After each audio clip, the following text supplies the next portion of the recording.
प्यारा है। ओह, तुम कितने क्यूट हो। चलो तुम पर कैंडल्स लगाते हैं। और हाँ, मेरी प्यारी जेस के साथ एक तस्वीर भी। वो एक इंसान थी, अब बस उसकी एक खोपड़ी बची है। ओह जेस, तुम यहाँ रहोगी। चलो अब कैंडल जलाते हैं। मैं तुम्हारे बगैर हमेशा उदास ही रहूंगा।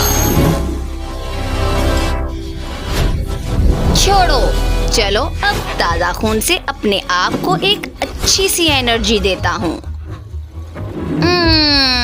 ओह, वहाँ क्या है? ओह, कैमरा। फ्रेडी, क्या तुम यहाँ हो?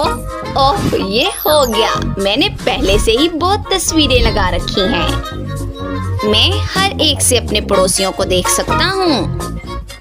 ओह, ये डोल अब बाहर आ गई है। ओह नहीं, इसको मेरा एक